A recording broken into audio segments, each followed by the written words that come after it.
नमस्कार, मैं हूं डॉक्टर चक्षु।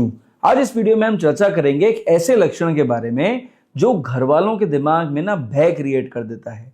और लक्षण का नाम है सांस फूलना यानी ब्रेथलेसनेस, और मेडिकल भाषा में हम इसे बोलते हैं डिस्निया। तो अगर घर में किसी की सांस फूल जाए तो बिल्कुल जरूरी नहीं है कि उस मरीज को दमे की परेशानी हो सकती है। इसके और भी कारण हो सकते हैं, लेकिन मैं आपको बता दूं होम्योपैथी ऐसे केसेस में बड़ा बढ़िया काम करती है। अब अगर आप समझदार हैं, कारण जानना चाहते हैं, निवारण जानना चाहते हैं और प्रॉब्लम का सॉल्यूशन चाहते हैं, रिक्वेस्ट करेंगे वीडियो पूरा आप जरूर देखेंगे।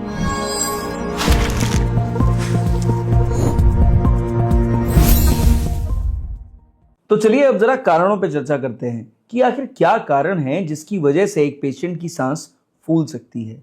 अगर हम अपना दिमाग वो जो लंग संबंधी परेशानी, फेफड़ों संबंधी प्रॉब्लम्स जो हैं उससे हटा दें तो सबसे इंपॉर्टेंट कारण होता है कमजोरी।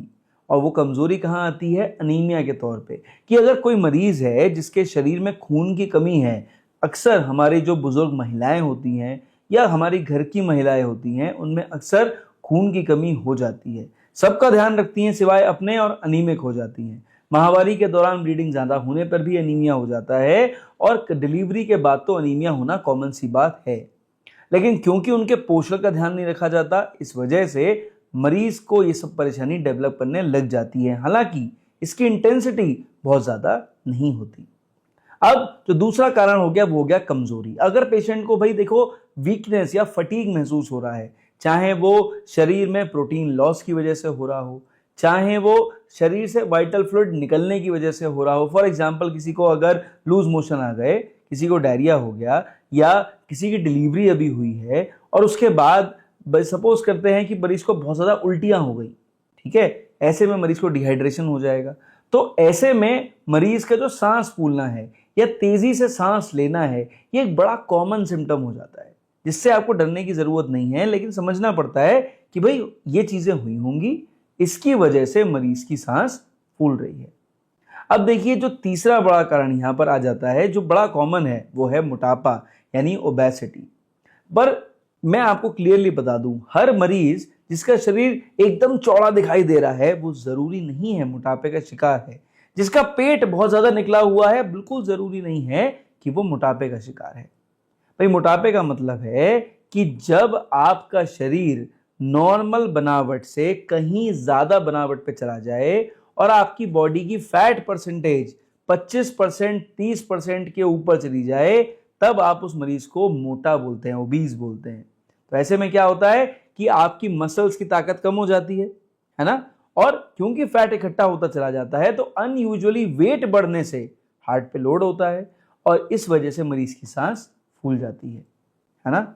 ऐसे मरीज के अंदर क्या होता है कि कई सारे कॉम्प्लिकेशंस भी होते हैं, जैसे कि कुछ मरीज के लंग्स वीक होते हैं, कुछ मरीजों को ठंड जल्दी लग जाती है, कुछ मरीजों का दिल कमजोर हो जाता है, कुछ मरीजों के शरीर में कोलेस्ट्रॉल बढ़ जाता है, कुछ मरीज घबराहट के शिकार हो जाते हैं थायराइड की वजह से, है ना।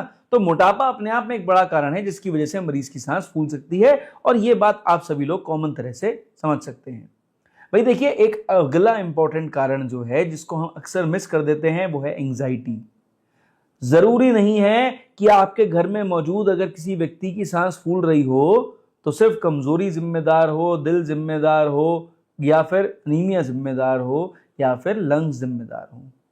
घबराहट एक बहुत बड़ा कारण है जिसे आप इग्नोर कर देते हो, जिसकी वजह से मरीज की सांस फूलती है। आपने बच्चे को डांट दिया, उसकी सांस फूलने लग गई, रोते रोते रोते रोते, ब्रेथलेसनेस है। आप कोई महिला डर गई, आपके घर में कुछ ऐसी कोई बड़ी घटना हुई जिससे महिला डर गई और सांस फूलने लग गई, ब्रेथलेसनेस है। अगर किसी मरीज को कोई शॉक लग गया और ऐसे में उसकी सांस तेजी से चलने लग गई तो यह भी एक कारण हो सकता है। अगर कोई बहुत जबरदस्त स्ट्रेस है, बहुत जबरदस्त एंजाइटी है, कोई आपको ऐसी घटना घटित हो गई है, कोई व्यक्ति एक्सपायर हो गया है, घर में डिसीज हो गया है ना, तो ऐसी सिचुएशन में डर का माहौल, घबराहट का माहौल, एंजाइटी का माहौल, ये सारी चीजें मरीज की सांस फुलाने के लिए जिम्मेदार हो सकती हैं। इसलिए देखिए कि क्या सिचुएशन है जिस सिचुएशन में मरीज को एंजाइटी हो रही है। अब आ जाते हैं प्रमुख दो कारणों के ऊपर। इन सब चीजों को अगर आप छोड़ देंगे तो ये दो प्रमुख कारणों के ऊपर हमेशा आपका दिमाग जाएगा। इसीलिए मैंने पहले वो कारण बताए जिनके बारे में आप अनजान थे।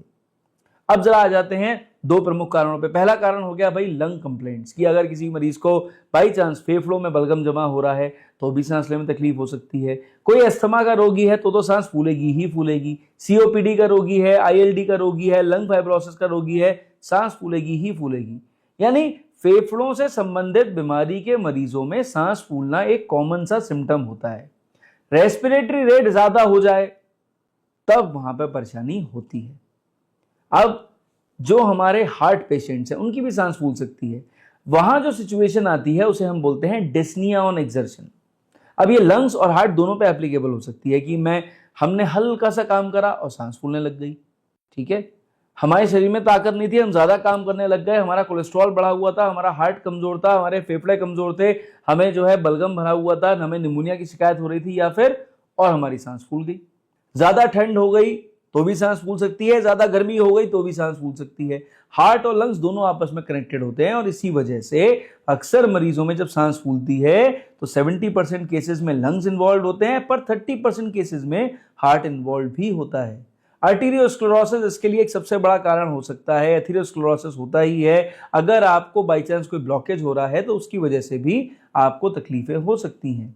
पर मोस्ट इंपॉर्टेंट बात यह है कि ये सारे कारणों का जो एक कॉमन सिम्टम है वो है सांस फूलना, ब्रेथलेसनेस या फिर डिस्निया। अब देखिए, सबसे जरूरी सवाल जो यहां पर है वो ये कि ऐसे पेशेंट को हमें घर पे कैसे मैनेज करना चाहिए। भाई आपको नहीं पता क्या कारण है, बस मरीज की सांस फूल रही है, कैसे मैनेज करें।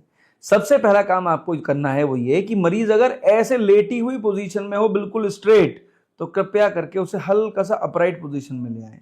जैसे ही आप उसे अपराइट पोजीशन में लेके आएंगे, आप खुद देखिएगा कि आपके पेशेंट का एक तो पेट दबना बंद हो जाएगा, ताकि उसे गैस अगर बन रही हो या खाना ऊपर को आ रहा हो तो ऐसी सिचुएशन बिल्कुल ना हो। अब जब आपने ये प्रोसेस फॉलो किया जिसमें आपने पेशेंट को ऐसी सिचुएशन में लाने में कोशिश करी, तो उससे पेशेंट स्टेबल हो जाएगा।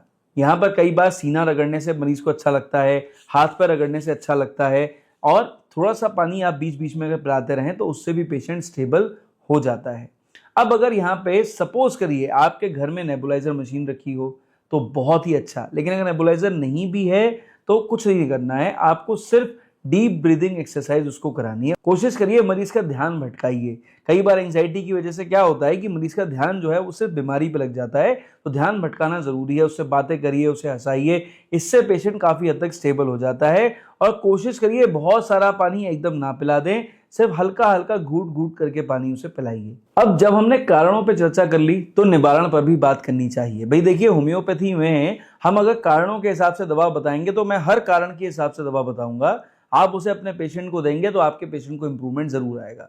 अगर आपके मरीज को अनीमिया की शिकायत हो रही है, खून की कमी हो रही है, तो फेरम मेटालिकम एक बहुत बढ़िया दवा है जो कि डिस्निया यानी सांस फूलना, अनीमिया की वजह से इस कंडीशन को इंप्रूव करने में बहुत हेल्पफुल है। लेकिन खून की कमी को निवारण करने के लिए खुराक की ही जरूरत है, तो डाइट तो आपको देनी ही पड़ेगी। हीमोग्लोबिन लो है तो डॉक्टर से संपर्क करिए, ब्लड टेस्ट कराइए। ज्यादा लो है तो ब्लड ट्रांसफ्यूजन की जरूरत पड़ सकती है।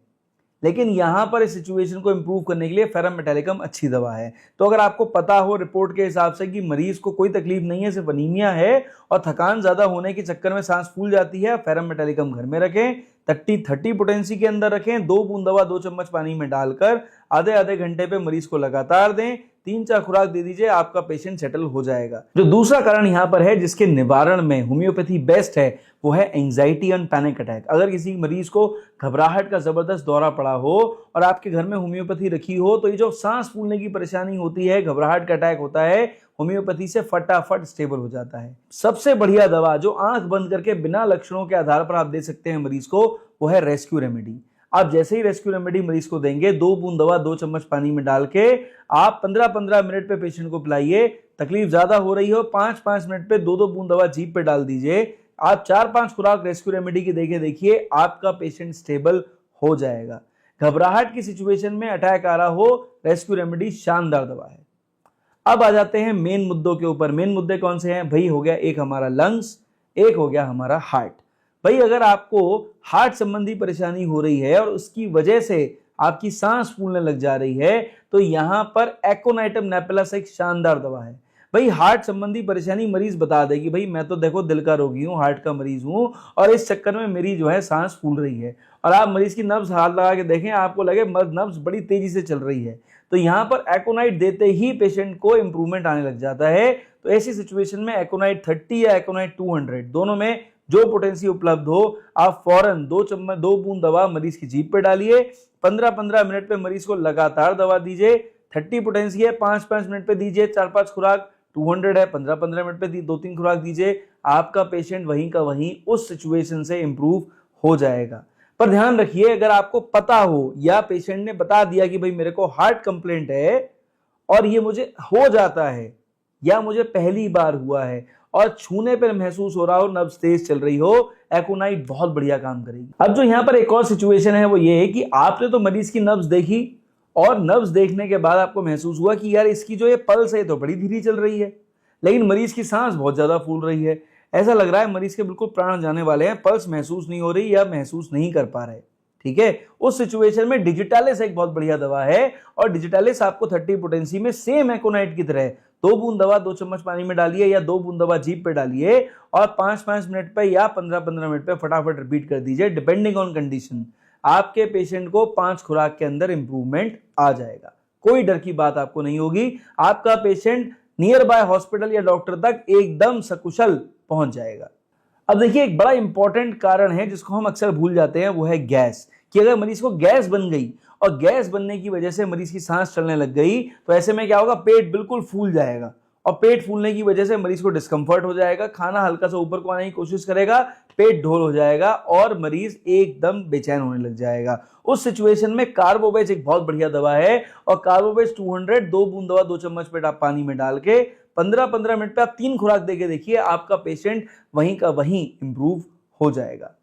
अब अगर लंग संबंधी प्रॉब्लम है, यानी पता है कि फेफड़ों संबंधी परेशानी है, हल्का फुल्का अस्थमा है या हल्का फुल्का निमोनिया है, या मरीज ILD का पेशेंट है या COPD का पेशेंट है, और मरीज की सांस फूल रही है, संग में मरीज को घबराहट भी हो रही है या नहीं भी हो रही हो, पर यहां पर इस सिचुएशन में रिकवरी के लिए सबसे बढ़िया दवा जो काम आती है वो है आर्सेनिक एल्बम। भाई देखो, आर्सेनिक एल्बम 30 पोटेंसी में 2 बूंद दवा डायरेक्ट जीभ पे डालो, तेजी से सांस फूल रही हो तो 10-10 मिनट के गैप पे 4-5 खुराक आप दे दो, घंटे भर में आपका पेशेंट स्टेबल हो जाएगा। लंग्स की तकलीफ चाहे कितनी भी ज्यादा क्यों ना हो, ज्यादा ऑक्सीजन सपोर्ट लगाने की जरूरत नहीं पड़नी चाहिए, पर अगर लगे तो आप आर्सेनिक दो और उसे नेबुलाइजेशन पे रख दो। हो सकता है आपको लगे कि नेबुलाइजेशन से इंप्रूवमेंट आ रहा है, पर अगर आप नेबुलाइज नहीं भी करेंगे, मरीज सिर्फ डीप ब्रीदिंग करे और आर्सेनिक ले ले, तो भी वो इंप्रूव हो जाएगा। आई होप इस वीडियो को देखने के बाद ना आपके भी चक्षु नेत्र खुल गए होंगे, समझ में आ गया होगा कि भाई सांस फूलने की प्रॉब्लम है तो छोटी सी, पर घाव गंभीर कर सकती है, इसे घर पे इस तरह से मैनेज कर सकते हैं, और ये कारण है जो सांस फूलने के लिए जिम्मेदार हो सकते हैं। तो कारण जान के निवारण करेंगे, पेशेंट को इंप्रूवमेंट जरूर आएगा। तो अगर मेरी जानकारी से संतुष्ट थे ना और पहली बार चैनल पर आए थे, भैया सब्सक्राइब करके जरूर जाएं, रेगुलर वीडियोस देखते हैं, थम्स अप दे जाएं, बड़ा मोटिवेशन मिलता है। और अगर कंफ्यूज हैं, इलाज नहीं मिल रहा, मरीज परेशान है, इंप्रूवमेंट नहीं आ रहा, रिक्वेस्ट करेंगे व्हाट्सएप पे मेरे स्टाफ से बात करें, अपॉइंटमेंट लें, मैं आपसे बात जरूर करूंगा। इस वीडियो में सिर्फ इतना, मेरी तरफ से नमस्कार, थैंक यू एंड जय हिंद।